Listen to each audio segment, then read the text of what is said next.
Captain Jake Morrison stared at the strange ship through his bridge window. 3 days ago, the New Frontier had been on a simple mapping mission near the edge of known space. Now everything had changed. The alien vessel hung motionless in the void, its crystal-like surface catching starlight in ways that hurt to look at directly. Jake had seen many things in his 20 years of space exploration, but nothing like this. The ship was beautiful and terrifying at the same time. It looked like someone had grown it rather than built it, with smooth curves that flowed like water frozen in time. No human technology could create something so perfect. His communications officer, Lieutenant Amy Foster, turned from her station with wide eyes. "Captain, they're trying to talk to us again. Same pattern as before. Mathematical sequences then. What sounds like language?" Jake nodded slowly. For the past 6 hours, the alien ship had been sending signals. First came simple math problems that any intelligent species would understand. 2 + 2 = 4. The square root of 16 is 4. Basic physics equations.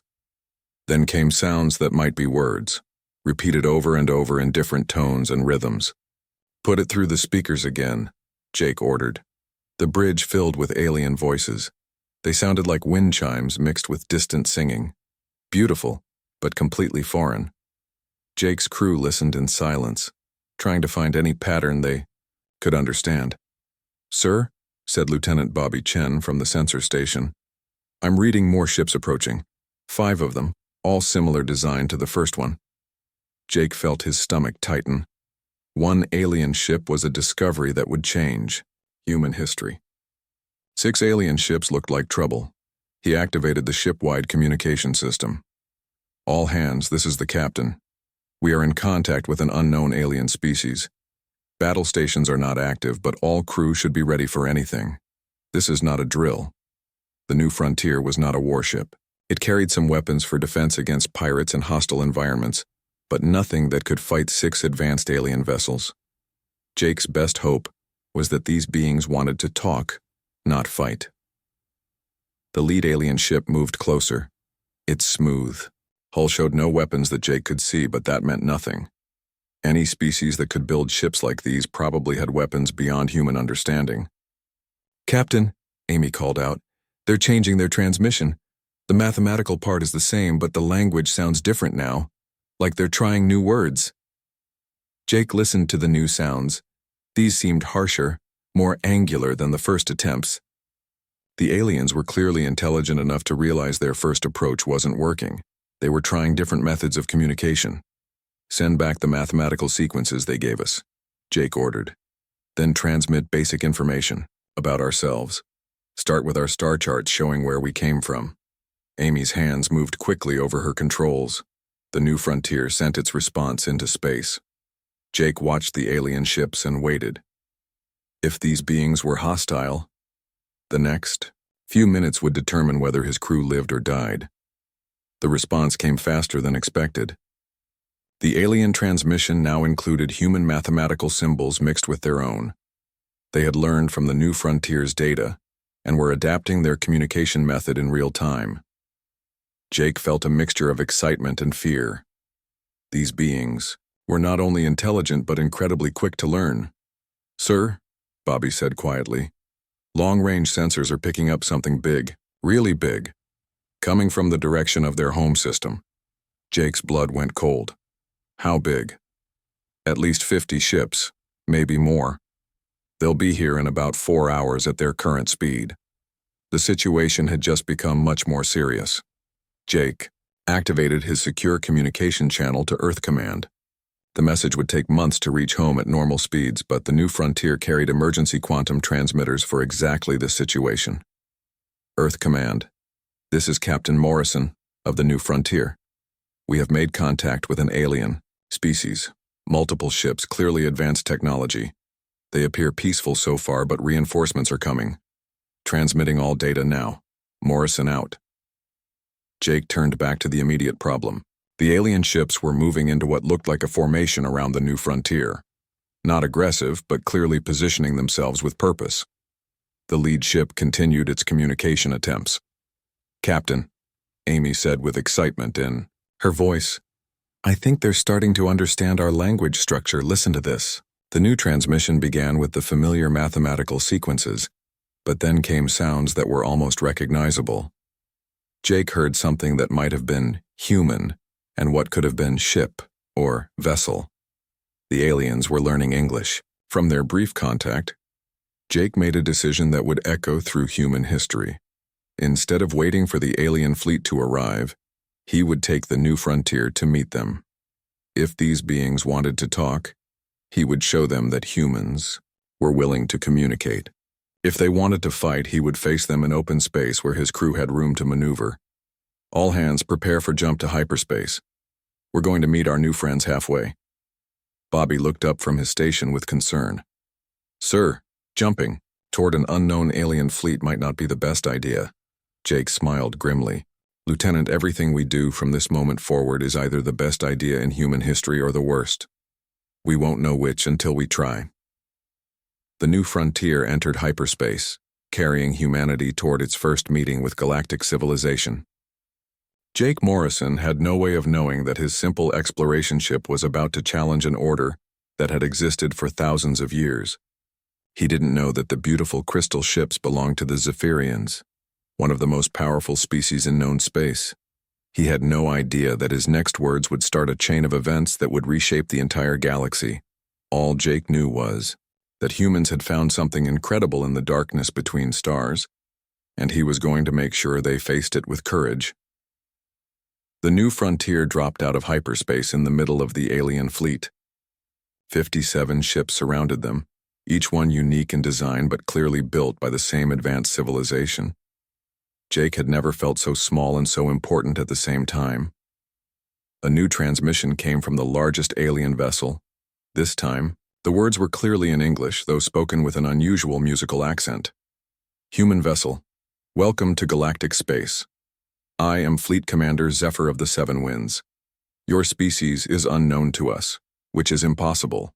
All intelligent life in this galaxy is recorded in our archives. How do you exist? Jake activated his own transmission system. His next words would introduce humanity to a galaxy that had never expected them to exist. Commander Zephyr of the Seven Winds, I am Captain Jake Morrison of the human vessel New Frontier. We exist because we choose to exist. We explore because we choose to explore. We came from the star you call Sol, and we've been among these stars for longer than you might think. The silence that followed stretched for long minutes. Jake could imagine the alien commander trying to understand what he had just heard. Humans had been exploring space independently, without permission or guidance from established galactic powers. This was clearly not how things were supposed to work. Finally, Commander Zephyr of the Seven Winds responded. The musical quality of the alien's voice carried what Jake thought might be concern. Captain Morrison, you must come with us to the Council Station. The Galactic Council must decide what to do with your species. This situation is unprecedented in our history. Jake looked around his bridge at the faces of his crew. They were scared but determined, ready to follow him into whatever came next. He thought about Earth, about all the human colonies spreading across dozens of star systems, about the billions of people who had no idea their entire future was about to be decided by beings they had never met.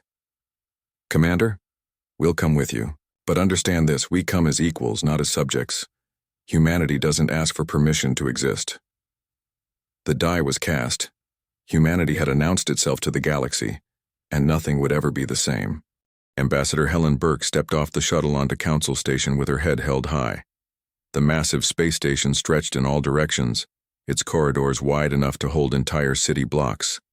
Thousands of different alien species moved through the halls. But Helen noticed something troubling. The larger, more impressive aliens walked freely while smaller species kept to the sides, heads down, clearly servants or workers. Helen had been chosen as Earth's first ambassador to the Galactic Council for good reasons. She had spent 30 years in diplomatic service, handled difficult negotiations on 6 different worlds, and never backed down from a challenge. But nothing had prepared her for this place. The station was beautiful and terrible at the same time, showing both the wonders of galactic civilization and hints of something darker underneath. Her escort was a tall, graceful being called Zephyr of the Singing Stars. The alien moved like flowing water and spoke in musical tones that should have been soothing. Instead, Helen felt uncomfortable whenever the creature looked at her. There was something predatory in those large silver eyes. "Ambassador Burke," Zephyr of the Singing Stars said as they walked, "you must understand how unusual this situation is.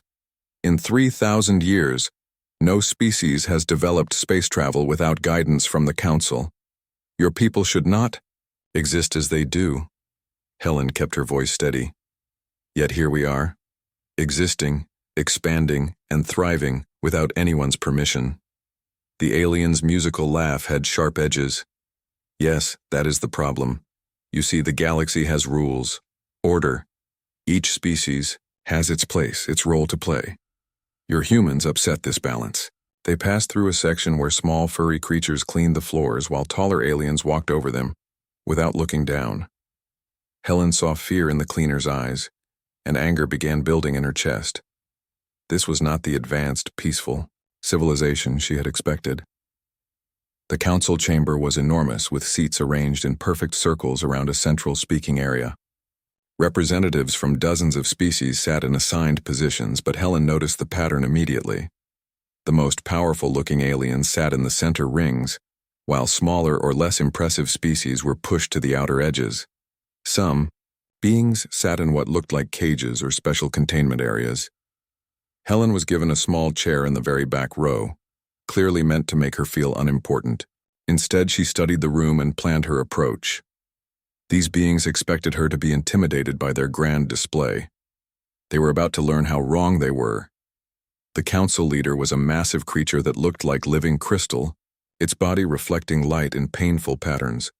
When it spoke, the voice echoed from a dozen different points around the chamber. "Human representative, you appear before the Galactic Council to request membership.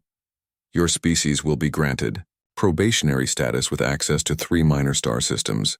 You must abandon your current unauthorized colonies and submit to council law. This is our generous offer." Helen stood up slowly, making sure every being in the chamber could see her. The small human woman looked tiny compared to the alien representatives, but her voice carried clearly through the vast space. "I'm not here to request anything.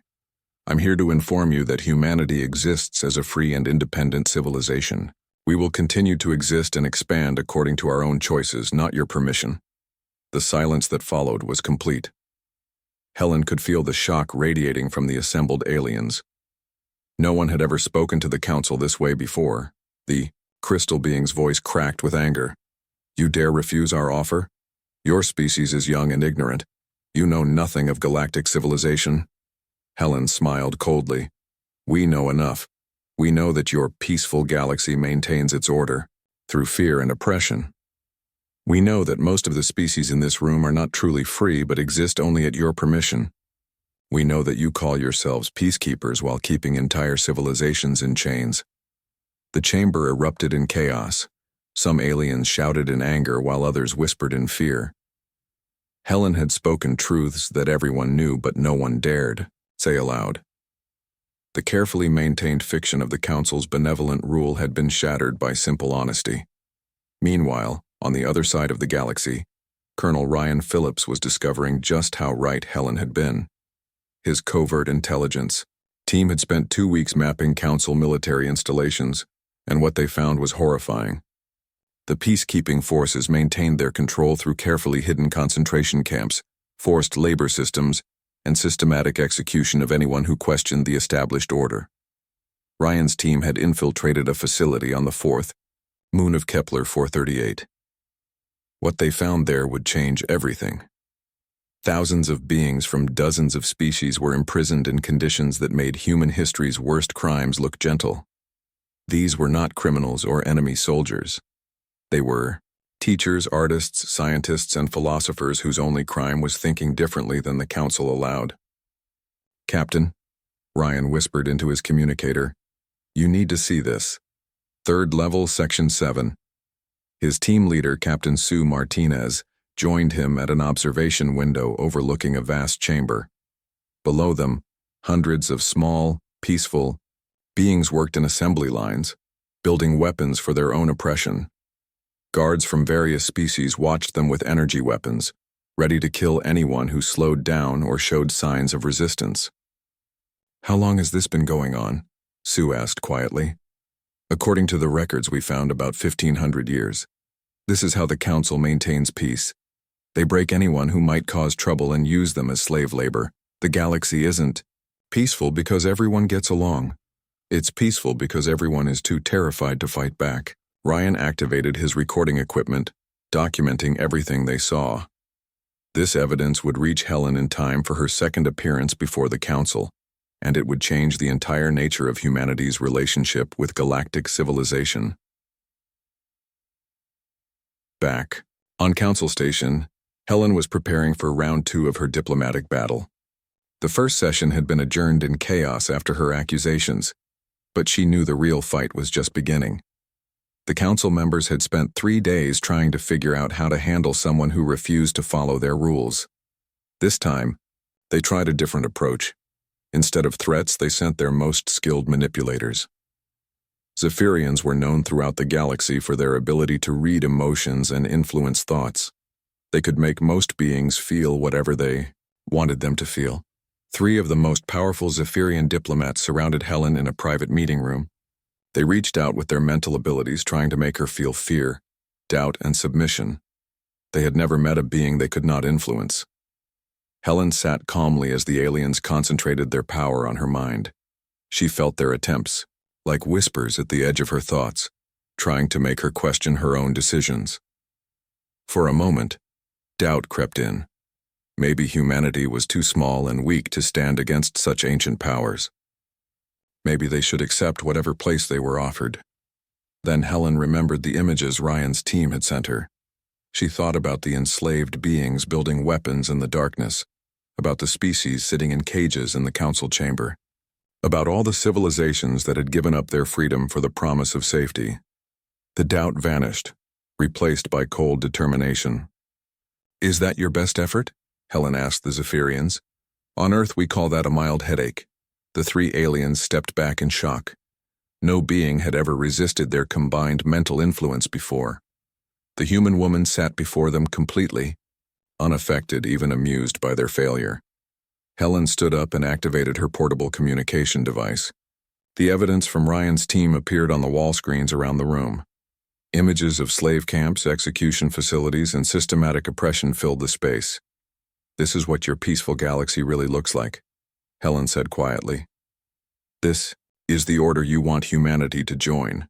This is the civilization you claim to represent." The Zephyrians stared at the images in horror, not because they didn't know these places existed, but because someone had finally shown them to the galaxy. The Council's greatest secret was secret no longer. Helen walked toward the door, then turned back to face the alien diplomats. "Here's what's going to happen. Humanity will continue to exist and expand as we see fit. We will defend ourselves against any aggression, and we will share this evidence with every species in the galaxy who wants to see it. Your age of hidden control is over." She left the room, leaving the Zephyrians to contemplate a galaxy where their ancient powers meant nothing against simple human determination. The news spread quickly through the station's alien quarters. For the first time in millennia, representatives from oppressed species began talking quietly among themselves about something they had almost forgotten existed: hope. The galaxy was about to learn that some ideas, once released, could not be contained, and humanity had just released the most dangerous idea of all, that beings could be free to choose their own destiny. The Council faced their worst nightmare, not invasion by a superior military force, but something far more destructive to their power, the truth. The war began quietly, without a single shot fired. 3 weeks after Ambassador Helen Burke exposed the Council's slave camps to the galaxy, every human colony found itself completely cut off from galactic trade. No ships arrived with supplies. No merchants answered communication calls. The ancient powers of the galaxy had decided to strangle humanity into submission through economic warfare. Admiral Lisa Carter stood in the command center of Luna Base, watching reports stream in from across human space. 43 colonies, from the mining stations around Alpha Centauri to the farming worlds near Wolf 359, all facing the same crisis. Critical supplies that Earth couldn't produce were running low. Medical equipment, rare metals, advanced computer components, all the things that kept human civilization running smoothly. The Council expected humanity to beg for mercy within a month. They had never encountered a species stubborn enough to starve rather than submit. Admiral, called Lieutenant Commander Kate Sullivan from her station. We're getting reports from the belt miners. They want to know if they should continue operations or prepare for evacuation. Lisa smiled grimly. The asteroid miners were some of the toughest humans in space, people who spent years in the darkness between worlds pulling metals from dead rocks. If anyone would refuse to give up, it would be them. Tell Commander Sullivan that she has full authority to convert the belt operations however she sees fit. We're not evacuating anyone. Kate Sullivan had been expecting this order. For the past 2 weeks, she had been quietly studying the massive mining equipment scattered throughout the asteroid belt. Giant machines designed to crack open asteroids and extract precious metals. With some modifications, those same machines could crack open enemy ships. Her crews worked around the clock, welding armor plating onto mining vessels and mounting industrial lasers in new configurations. The rock crushers became missile launchers. The ore refineries became ammunition factories.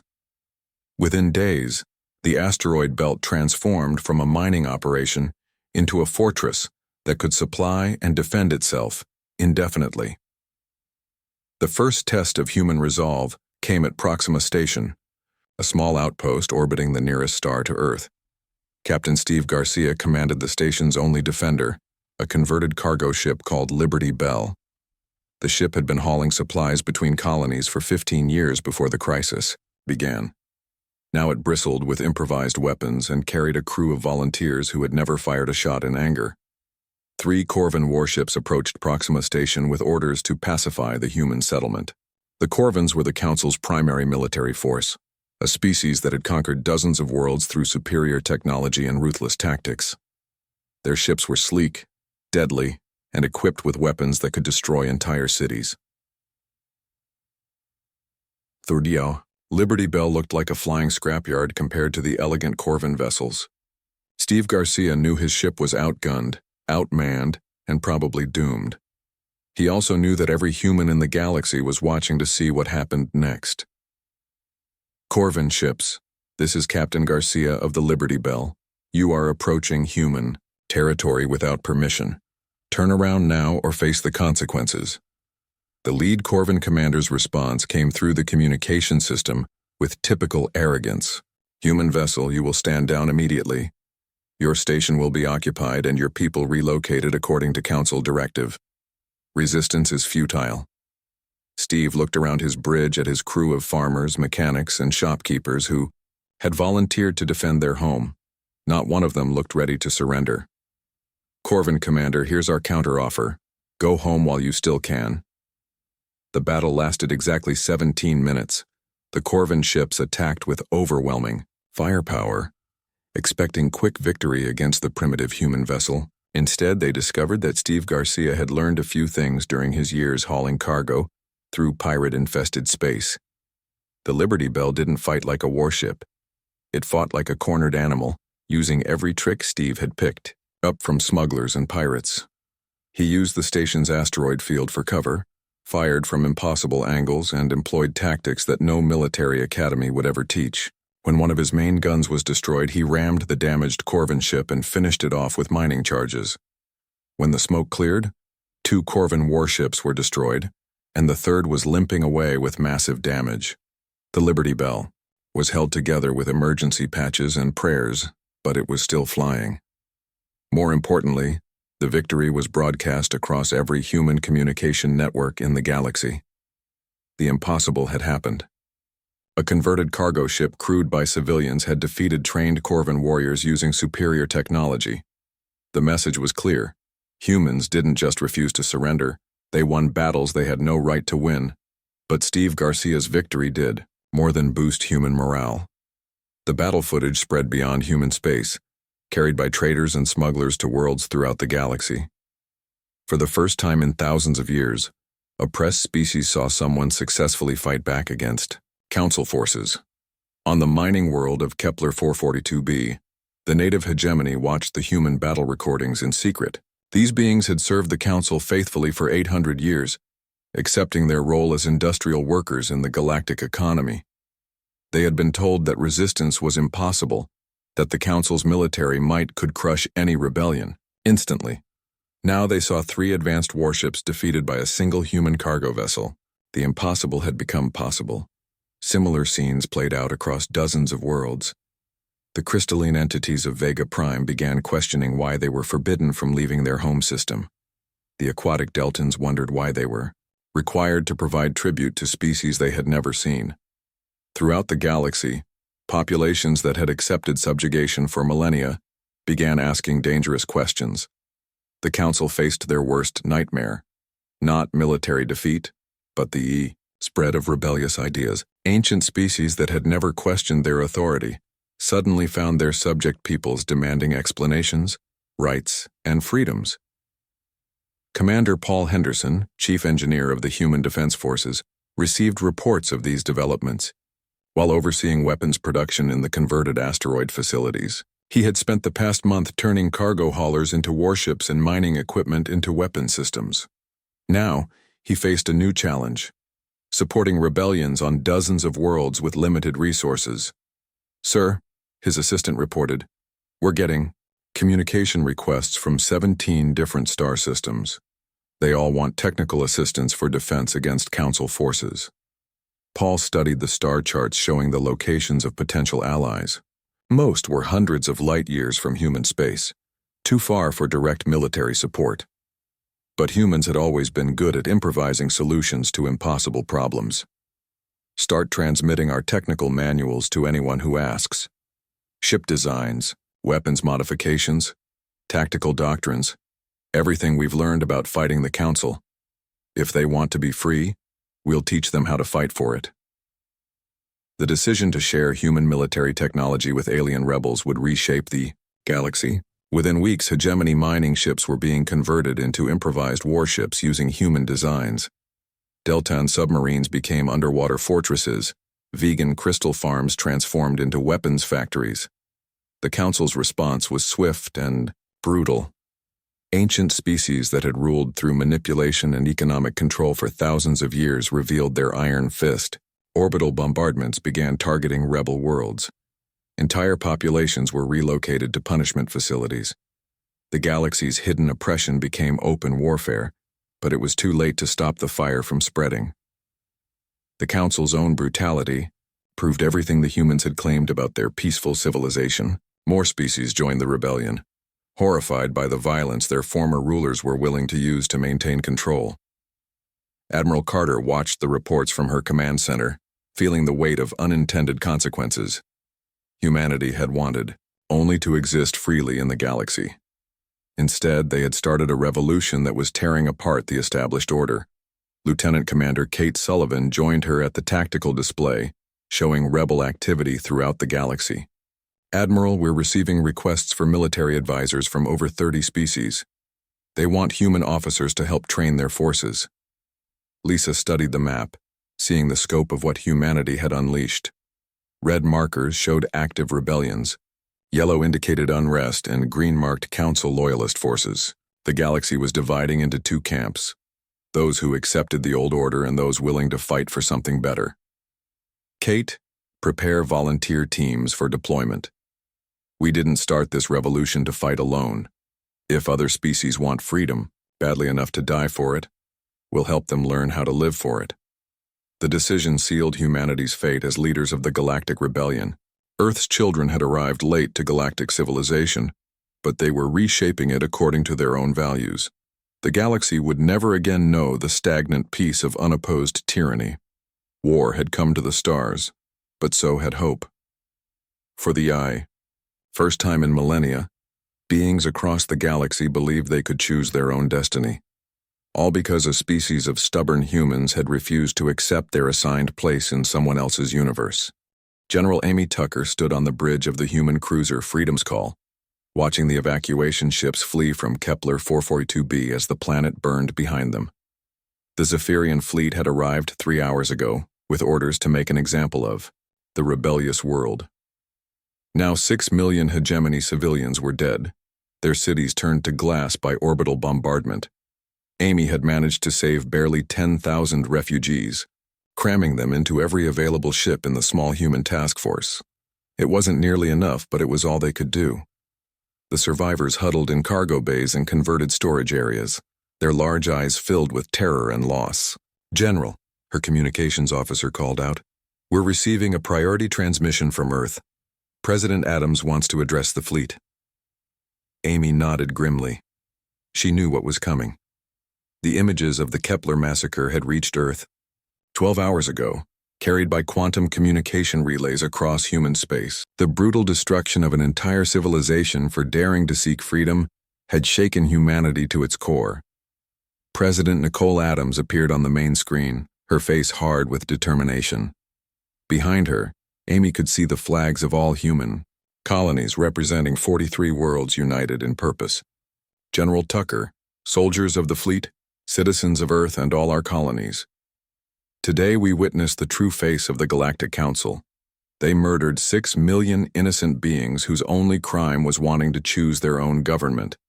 This massacre proves everything we've said about their so-called peaceful civilization.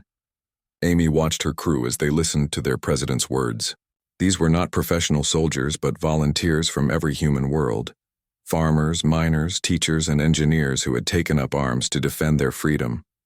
The sight of the burning planet had filled them with rage and determination. "The Council wants us to be afraid," Adams continued. "They want us to see what happened to Kepler 442b and surrender rather than face the same fate. They don't understand humans very well. We don't surrender to bullies. We fight them."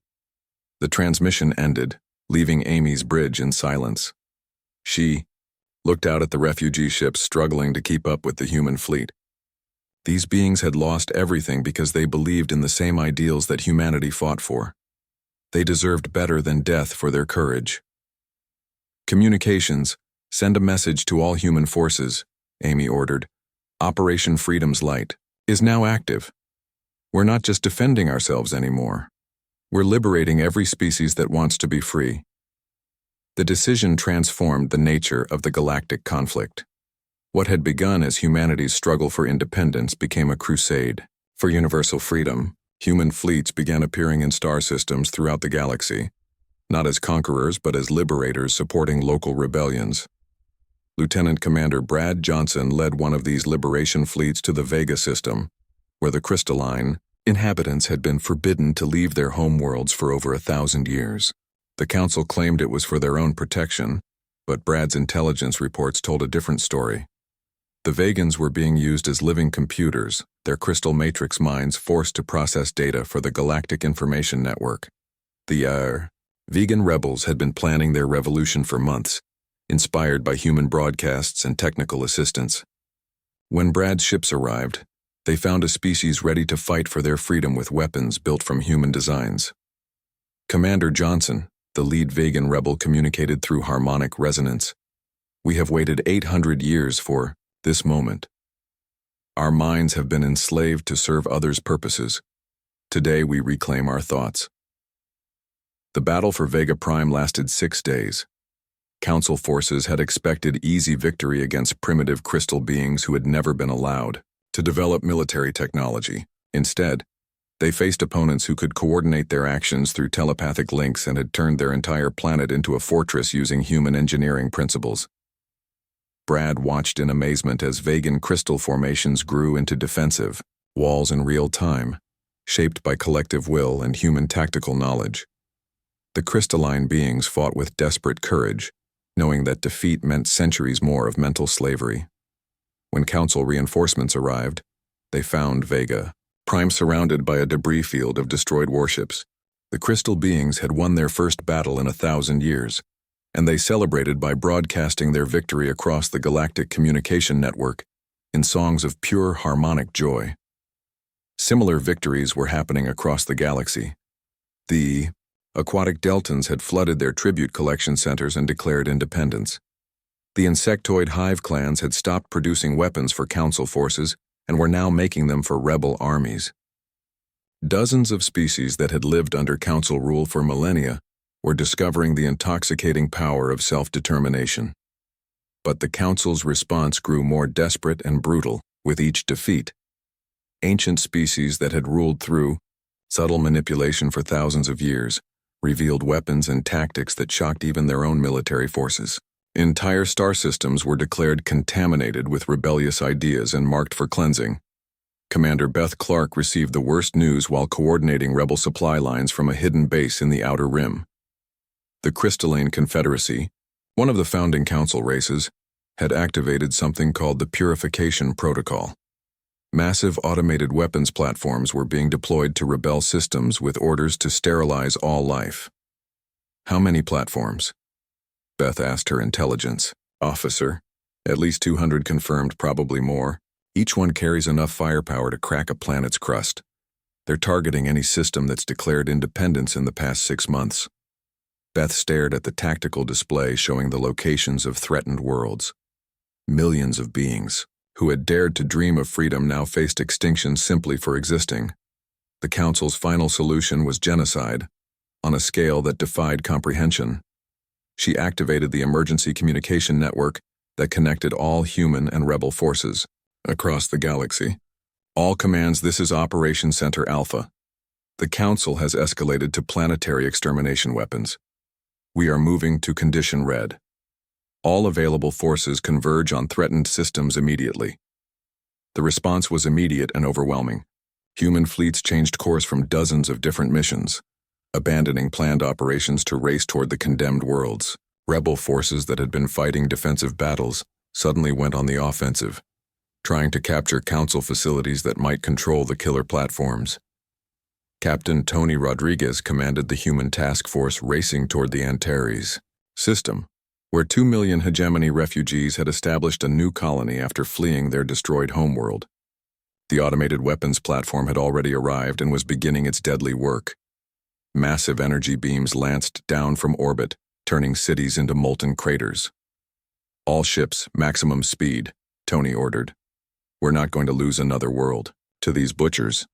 His small fleet consisted of converted cargo vessels and modified mining ships, completely outmatched by the alien weapons platform. But Tony had learned the most important lesson of the Galactic War. Sometimes courage and determination could overcome superior technology. The human ships attacked the platform using swarm tactics, dozens of small vessels darting in and out like angry wasps. The alien weapon was designed to destroy planets, not fight agile opponents at close range. Tony's pilots exploited every weakness, using their ship's maneuverability to stay inside the platform's firing arcs. The battle ended when Lieutenant Sarah Kim, piloting a converted mining shuttle, managed to plant human-made explosives directly on the platform's power core. Her ship was destroyed in the explosion, but her sacrifice saved 2 million lives and proved that even the Council's ultimate weapons could be defeated. News of the platform's destruction spread quickly through rebel networks. For the first time since the Purification Protocol began, a condemned world had been saved. The impossible victory inspired desperate defenders throughout the galaxy and showed that the Council's final gambit could be stopped. But Amy Tucker, now commanding all human forces in the Galactic War, knew that individual victories wouldn't be enough. The Council had revealed their willingness to commit genocide rather than allow freedom to spread. The war had become a race between liberation and extermination, with the future of countless species hanging in the balance. She stood in her command center, surrounded by holographic displays showing battles across hundreds of star systems. Human officers worked alongside alien rebels, coordinating the most desperate military campaign in galactic history. They were fighting not just for independence, but for the right of all beings to exist free from tyranny. General, her aide reported, we're receiving surrender offers from several Council client species. They want to join the rebellion before their own worlds are marked for purification. Amy nodded grimly. The Council's brutality was driving more species into the rebel alliance every day.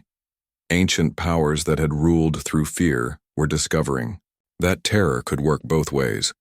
Their own subjects were beginning to fear them more than they feared rebellion.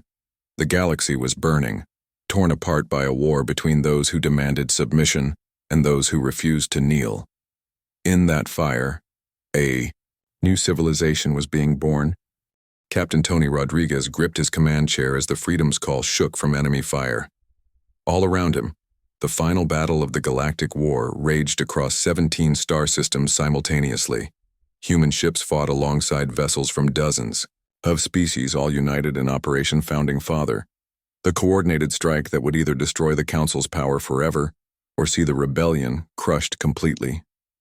"Tony, we're breaking through their outer defenses," reported Commander Beth Clark from her position aboard the rebel flagship New Dawn.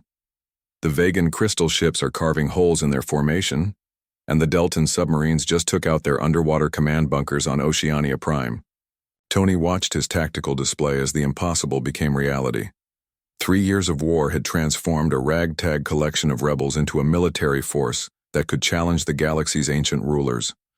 Human tactics and alien determination had proven stronger than superior technology and overwhelming numbers. "All ships push forward," Tony ordered. "We end this today."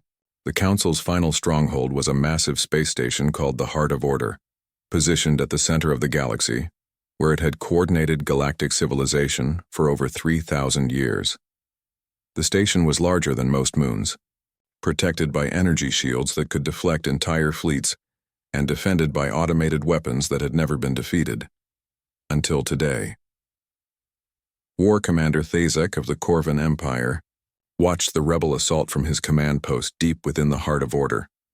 The warrior had spent his entire life serving the Council, believing their propaganda about maintaining peace and stability.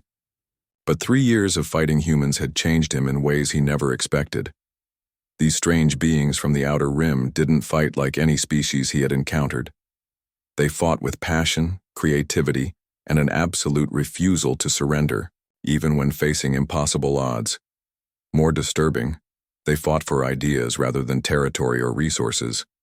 They actually believed the things they said about freedom and individual choice. Thazek's own warriors had begun asking questions that would have been unthinkable before the human war. Why did they fight to preserve a system that treated most species as slaves? Why did they serve rulers who committed genocide to maintain their power? Why couldn't the galaxy find peace through justice rather than oppression? "War Commander," his aide reported, "the human general is requesting direct communication with you." Thazek hesitated, then activated the communication system. General Amy Tucker appeared on his screen, her face showing the exhaustion of 3 years of constant warfare. Behind her, he could see humans and aliens working together at command stations, united by shared purpose rather than species loyalty. "War Commander Thazek," Amy said quietly, "you know this battle is already over. Your shields are failing, your automated defenses are destroyed, and half your own warriors have stopped firing on our ships. You can end this without more bloodshed." Thazek looked around his command center at his officers. These were Corvans bred for war, trained from birth to follow orders without question. But he saw doubt in their eyes, uncertainty about the cause they were dying for. "General Tucker," Thazek replied, "what happens if we surrender? The Council has ruled for 3,000 years. What will replace it?" Amy's answer came without hesitation. "Freedom, Commander. The right of every being to choose their own path. No more assigned roles, no more forbidden thoughts, no more species born to serve others. Just the chance for everyone to reach their potential." Thazek made the decision that would end the Galactic War. He reached for his weapon controls and slowly shut down the Heart of Order's defensive systems. Around him, his officers followed his example, laying down their arms in silent acceptance of defeat. "War Commander!" The crystal being commanding, the station shrieked through the communication system. "You dare betray the natural order. The galaxy needs rulers, needs structure." Thazek turned toward the Council leader's chamber, his voice carrying clearly through the station's corridors. "The galaxy needs justice, not rulers. The humans have shown us what we forgot. That strength comes from serving others, not controlling them." With the Heart of Order's defenses down, rebel forces poured into the massive station. But instead of the brutal conquest the Council expected, they found something unprecedented in galactic history: Humans and their allies worked together to secure prisoners, provide medical aid, and restore order without revenge or massacre. Admiral Lisa Carter, now commanding all human forces in the galaxy, stood in the council chamber where Helen Burke had first challenged the ancient powers.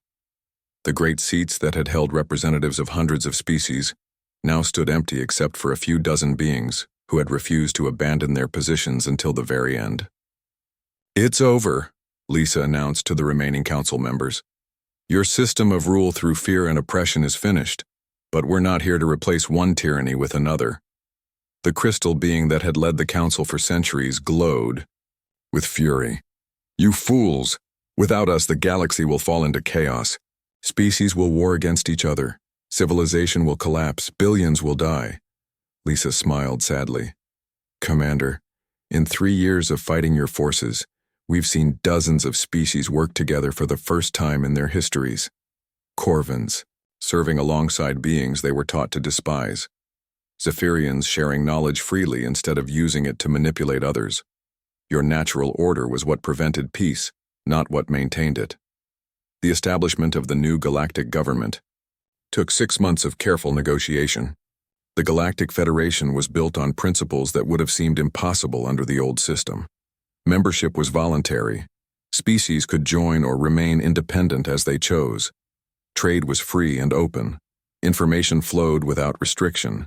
Most importantly, no being was required to serve another's agenda simply by accident of birth. The transition wasn't perfect. Some former council species tried to maintain their old privileges through force. A few independent worlds chose isolation over cooperation. Pirates and criminals took advantage of the temporary chaos to raid vulnerable systems. But for every problem that emerged, solutions appeared. Human peacekeeping forces worked with local militias to maintain order. Former slaves became teachers, spreading literacy and technical knowledge to worlds that had been kept ignorant. The galaxy's vast resources, no longer hoarded by ruling elites, began flowing to systems that had lived in artificial poverty for centuries. President Nicole Adams stood before the first meeting of the Galactic Federation Assembly, looking out at representatives from over 200 species. Some sat in traditional seats while others floated in specialized environments or communicated through translation devices. For the first time in recorded history, the galaxy's government truly represented all its peoples. 6 years ago, Adams began, humanity made first contact with galactic civilization. We were told we had arrived too late, that our place in the galaxy had already been decided by others. We were offered the choice between submission and destruction. The assembly listened in complete silence as the human president continued. We chose a third option, freedom. Not just for ourselves, but for everyone. Today, beings across the galaxy can choose their own governments, pursue their own dreams, and reach their own potential. The age of assigned destinies is over. War Commander Thazek, now serving as the Federation's first military coordinator, watched the proceedings from the security station. His warriors had adapted better than expected to their new role as protectors rather than oppressors. Many had volunteered for the most dangerous assignments, helping to liberate the remaining slave worlds and bring aid to species recovering from council exploitation. "Commander," his aide reported, "we're receiving a distress call from the Outer Rim. Pirates are attacking a refugee convoy near the old council prison worlds." Thazek smiled grimly. Some things never changed. There would always be predators trying to exploit the weak, but now there were also protectors willing to stand against them. "Scramble the rapid response fleet," he ordered. "Mixed crews, human. Tactics, Federation rules of engagement. Show these pirates what freedom looks like when it has teeth." Admiral Carter, now serving as Earth's representative to the Federation, received regular reports from across the galaxy. The numbers told an incredible story of transformation. Literacy rates were climbing on worlds where education had been restricted for centuries.